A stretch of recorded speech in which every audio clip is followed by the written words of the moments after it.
Hi, I'm Steve Morgan, founder of Cybersecurity Ventures and editor-in-chief at Cybercrime magazine. Welcome to another episode of HumanSec, which is all about securing humans. I'm here today with Karen Kukoda, Vice President of Strategic Partnerships at SafeGuard Cyber, the industry's first and only comprehensive collaboration, chat, and social media security platform. To learn more about SafeGuard Cyber, visit safeguardcyber.com. Also joining us is Todd Weber, Chief Technology Officer for the Americas at Optiv, a leading security solutions integrator. To learn more about Optiv, visit optiv.com. Welcome, Karen and Todd. Great to have you both with us today. Hi, Steve. Great to see you. And Todd, always great to be together with you. Great to see you guys. So, Karen, to get started, let's talk about partnerships in the cybersecurity industry. You've been recognized by numerous media outlets as a top channel chief, so this is something you know a lot about. And I think it's something that we definitely need to talk a little bit more about. You know, in the industry, we read about products, we read about services, but those two come together. It's very important. So you played a key role at FireEye when you helped them create third parties and build partnerships, and now you're doing it for SafeGuard Cyber. How important are partnerships for cybersecurity companies? Steve, I've worked with many different partner types over my career, from insurance, legal partners, great resellers like Optiv, strategic partnerships. I think it's incredibly important, and here's why. There is no one perfect solution in cybersecurity today. So it's really incumbent for us to create an ecosystem of partnerships that help our customers identify threats, help them with visibility into those threats, create services that can help them remove those types of threats. And lastly, that layered approach to security really helps so that we have the right solutions in place. We're thinking about offense versus defense when we do that. And we help because there is a shortage when it comes to addressing the cyber risks that are out there today. So partners are really an important piece to a holistic security strategy. And here at SafeGuard Cyber, we focused on three main partner types. And I know you and I are going to talk about that a little bit more in depth. But I think, when I look at the partner types that we already put in place and how we complement one another, I often say things like that better together story, incredibly important for everybody. So, Todd, Optiv has earned a great reputation over many years, well known for partnerships in our industry, perhaps a model company. Karen spoke to us from the standpoint of a vendor, about the importance of partnerships. Speak to us from the standpoint of a leading solutions integrator. How important are partnerships? Well, it's a foundational component, to be honest. And whether or not that's a relationship with our clients as partners, or our technology partners, or some of our other services partners that we use, in that foundationally, everything is built upon trust. Our business is definitely foundationally built upon trust, how the technologies work. Our clients trust us to tell them about the landscape in cybersecurity. As we've seen in cyber, there's a huge landscape of technology companies, and with thousands more actually coming out, the amount of money being thrown at this from venture capital and private equity is unparalleled in many cases. So, as all these new technologies and companies get created, foundationally, Optiv needs to have that trust level with the partners that we bring to our clients, as well as with the partners themselves, and how we test those methodologies, which ones do we build functions for integration and automation structures for, and then explain that to our clients and what sorts of outcomes that they're looking for. So foundationally, trust, and our technology partners and our client partners are like I said, foundational to our business and to the industry at large. So, Karen, SafeGuard Cyber is on the cutting edge with a unique security platform around collaboration, chat, and social media. Give us a high-level overview of what your company offers and what the Illuminate partner program looks like. At the core of our technology, Steve, we are a SaaS-based platform, and we help our customers to protect human connections. And we do this in a very unique way. We are API-based technology, which means we focus on protecting our customers at the application layer. And the threat vectors that we focus on helping them identify and then protect are collaboration tools like Microsoft Teams, Zoom, Slack. Last week, we saw what happened with the Electronic Arts breach and Slack. So there are definitely some improvements. There are security governance that we help put in place for those customers. Another top threat vector is social media. So we help protect all the top social media platforms like LinkedIn, Facebook, Twitter, Instagram. And the last component is chat applications. So we help to protect Telegram, WeChat, and WhatsApp. And the reason why this is so incredibly important is because so many of these apps and so much data is in it. And customers are not aware of the risks that are associated with those things. So that's where SafeGuard Cyber comes in. The other piece I'll point out here is we have some incredible strategic integrations and partnerships in place that really help customers take advantage of existing technology, like CrowdStrike, for example. So we extend the efficacy of endpoint into application layer now. And the last piece you asked me about is our new partner program here at SafeGuard Cyber, which is called Illuminate. We just launched that about a month ago. There's been an awful lot of planning in place, and I'm so proud of our team. I've got incredible expertise from industry veterans like Claudia Slane, who came to us from Obsidian and Forescout. And Todd, I know you know Claudia. And then Britt Hayes, who worked with me at Mobile Iron. So we've got people that have built out a channel, that understand the importance of how to work closely with partners like Optiv, and are ready to roll up their sleeves and get creative in what we're designing in creating a world-class program for our partners that's margin rich, and some great training platforms as well. So there's a lot being developed, and I'm so proud of what we've put in place as our first version or iteration of our partner program. So Todd, Optiv is a SafeGuard Cyber partner. How important is security, in your opinion, around collaboration, chat, and social media? And I know you talk to a lot of CISOs and cybersecurity leaders. Is that a talking point? Are you hearing more and more about that?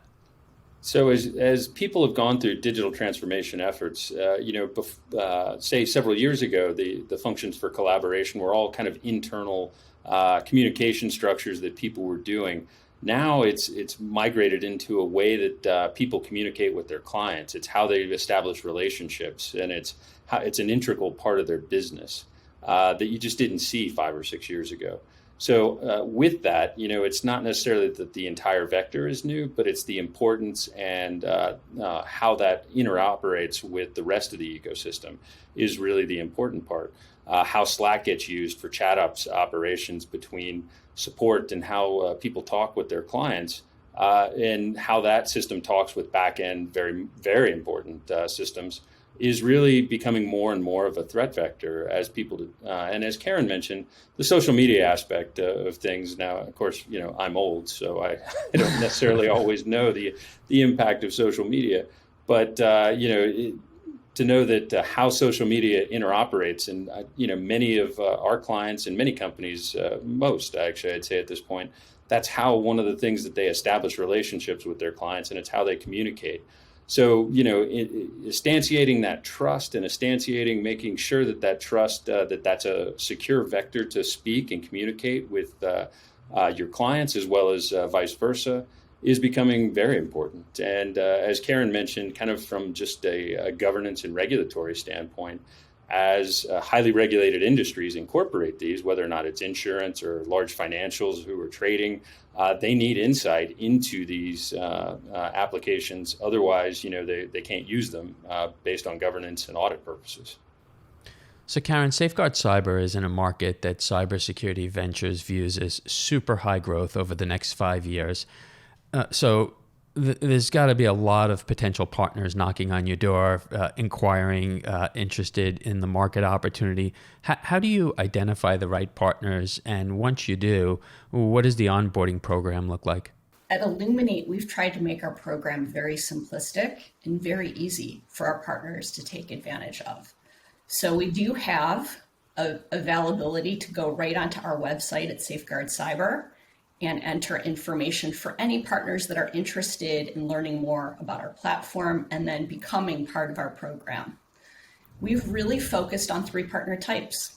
We have strategic partners, partners like CrowdStrike or Seismic, where we integrate with those platforms and we create more value. We create a better together story. We have joint go-to-market activities. There is a ton of thought leadership. We take the information that we learn from that combination and create unique threat intelligence that is used in the industry. We also have a great set of reseller partners. Optiv is definitely one of our top partners, and I'm thrilled that we've closed a great deal together, Todd. And we have a lot more in the pipeline right now that we're working on. One of the facets that I think is very important for reseller partners is creating a simple way that we work together, margin-rich environment so we can both create joint revenue from the better together story. And lastly, the right infrastructure to support the teams. We have incredible sales engineers that work alongside the teams at Optiv. We have salespeople that can help with first meetings or demos. We have joint collateral that we develop together. And, we love to do events together. We've got some great ones coming up in New York at Chelsea Pier at the end of this month with the Optiv team. The last type of partner is referral-based partnerships. And we are fortunate to have a few cyber insurance companies that we work closely with. So Resilience and Cowbell Cyber are 2 great examples of where we've combined the cyber insurance marketplace to help identify risks, to help mitigate those risks, and to help ultimately create better protection levels for those type of customers so they can get unique terms and conditions in a cyber policy. And those are the 3 basic partner types that we have. We are open to, partners applying and working closely with the team. And I welcome anybody listening that wants to learn more to reach out to our team so we can get in touch and, create that better together story. So Todd, during the pandemic, we ran a series of interviews with Fortune 500 CISOs. And I think what we heard from them is reflective of other large enterprises and probably a lot of mid-sized companies as well. They're at full tilt. It's been a very challenging year. Prior to the pandemic, as you know, and you spoke to a little earlier, companies are grappling with digital transformation, some very large projects, and now, of course, coping with a new remote workforce, and a lot of companies still dealing with that right now. And then when you think about, the idea of securing collaboration, chat, and social media, which is very important, do they have the time? And what type of challenge is it for them to dig in? And what does Optiv do? And how much of your help do they need? Well, the first part of your question is obviously just a factor of today's time frame, and that as we all move to different ways of working and different ways of consuming, we all had to get creative on how to make things work. We all had to do different things, and even with things that you wouldn't normally associate with chat, like telemedicine and telehealth, were all being done on these platforms, which we didn't think necessarily we wanted to do, or at least not in that time frame we had to do it. It was kind of forced upon us. And all of these things that were forced upon us, now we don't necessarily, even though we're coming towards the end of the pandemic, all of these things are still there. They didn't go away. And we now have to go back and make sure we've kind of closed down all these vectors that we've opened, or at least put security controls in place on all of these ones that we've opened. Because while I say that the pandemic is towards the tail end, the way that we work and the way that we consume, I think, is going to stay a lot in place for a long time. I don't think everybody's automatically going to go back to the office. I don't think people are going to just go back to the way things were totally from how they did things. So these things are here in place to stay, and the use of chat ops and the use of these applications are going to keep going for a while, for the foreseeable future, I would say. And, to your point around how does Optiv do this, our average client has between 70 and 80 security applications already in place. And that's a lot for anybody to consume, even large companies. And what we're challenged here to do is make that easier. How do we gain efficiencies here? How do we make technologies work together? How do we, make consoles work with each other? How do we do automation structures between these that don't have to involve so many humans? We'll talk a little bit more about that in a couple minutes, I'm sure. But anyway, that's how, Optiv has been challenged, is how do we make these controls easier for people to consume, because these vectors have now been opened. It's, as I mentioned, I'm old. I remember when, people started bringing iPads into work, and the security teams back then had the actual, believe it or not, the power to say, no, you will not bring iPads into work. We don't have that power anymore. It's people bring whatever devices, use a lot of different applications for how they communicate with each other and with their clients, and which has been exacerbated through COVID. And now we have to start putting these controls in place, and I just don't see those changing anytime soon. So it's becoming extremely important to put priority structures on all these vectors that we've opened that weren't there 5 or 6 years ago. So Karen, the idea of wrapping security around collaboration, chat, and social media, it's relatively in its infancy right now.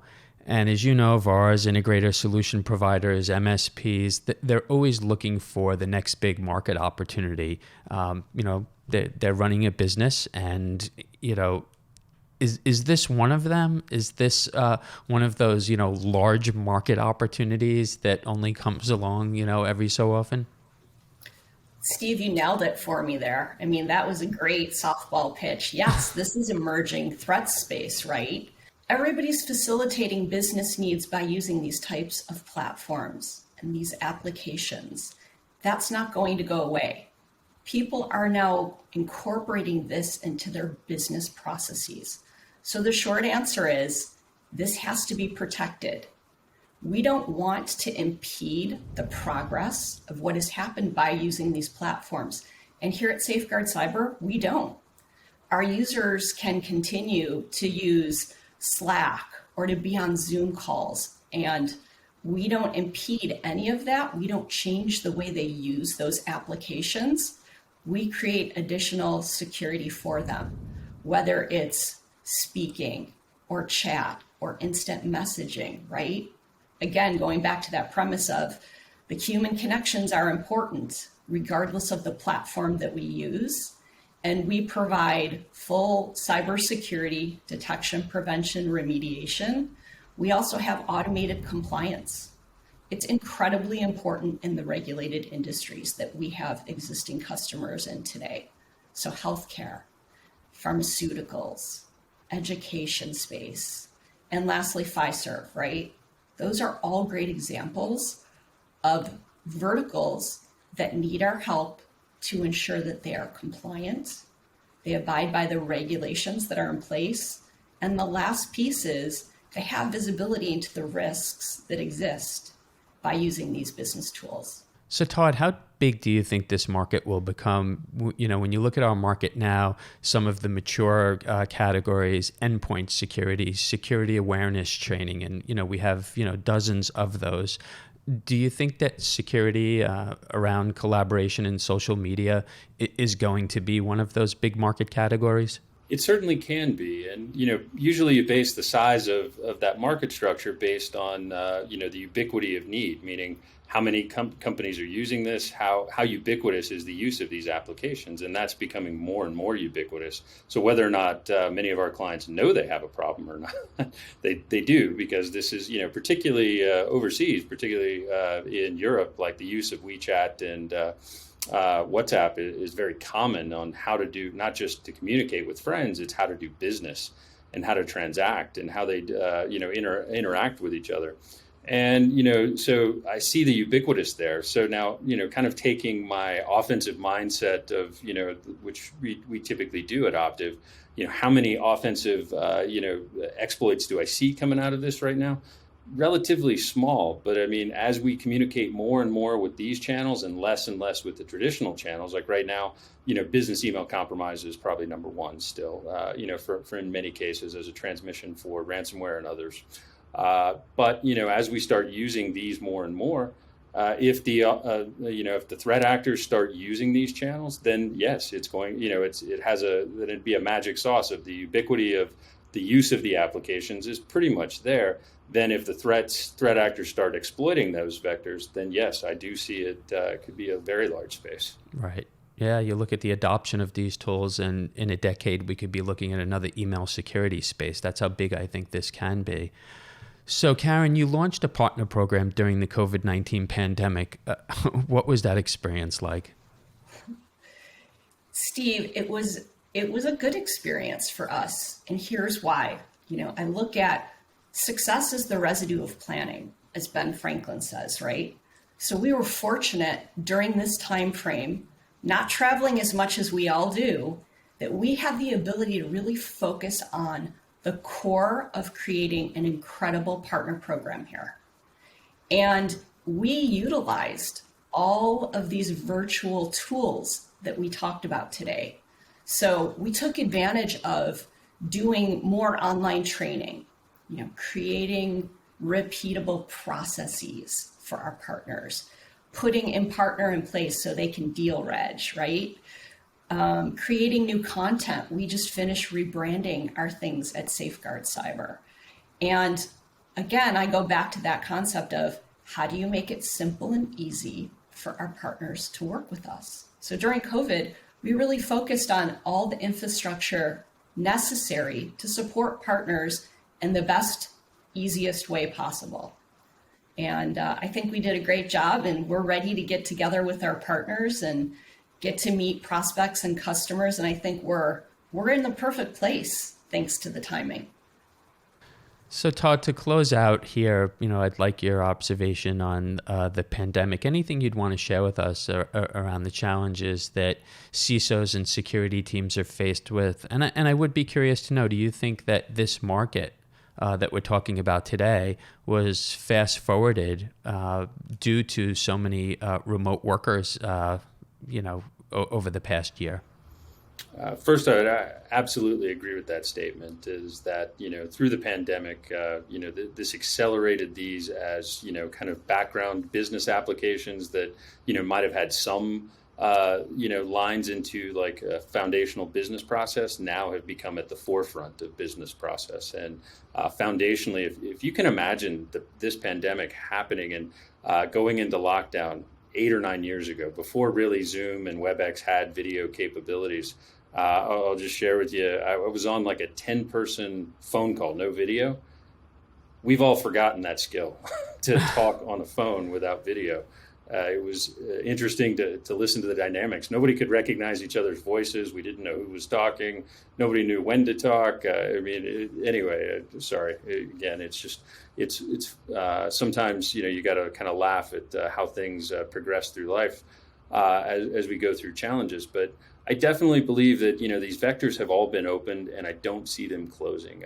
Some of these things that we've done here are foundational in nature. The work from home, and not that wasn't here before, it was, but it's the scale of it. And, particularly for roles that weren't ever designed to be from home. You think of some of the customer service functions that, were designed to be in call centers.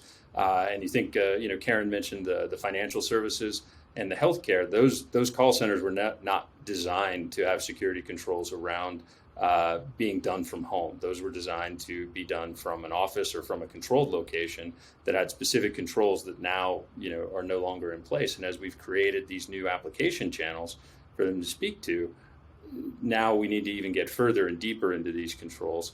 And as Karen's has said, we're not trying to necessarily impede all of the progress we've made, or I guess the progress we've made around how efficient we can be working from home and how efficient we can be for our clients.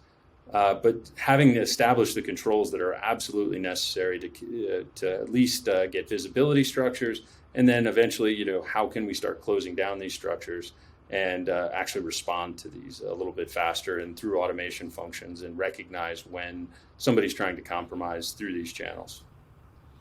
Well, Todd, thank you so much for joining us today. We appreciate you taking the time. Karen, before we let you go, if anyone's interested in the partner program, is that on the homepage, or where exactly should they go? If they go to safeguardcyber.com, we have a tab dedicated to partners. Just click on that, and there are easy steps to follow to send us information so that we can get back to you immediately. We also do have an email set up, partners@safeguardcyber.com. That goes directly to my team, so we can respond as quickly as possible. Well, thank you also, Karen. Really appreciate your time, and I hope you'll both come back on with us. Anytime, Steve. Great to see you, Todd, and look forward to the next time we're all together. Absolutely. Thank you. Great to talk, Steve. I'm Steve Morgan, founder of Cybersecurity Ventures and editor-in-chief at Cybercrime magazine. Joining us today was Karen Kukoda, Vice President of Strategic Partnerships at SafeGuard Cyber, the industry's first and only comprehensive collaboration, chat, and social media security platform. To learn more about SafeGuard Cyber, visit safeguardcyber.com. Also joining was Todd Weber, Chief Technology Officer for the Americas at Optiv, a leading security solutions integrator. To learn more about Optiv, visit optiv.com. You can keep up with all of our media at cybercrimemagazine.com.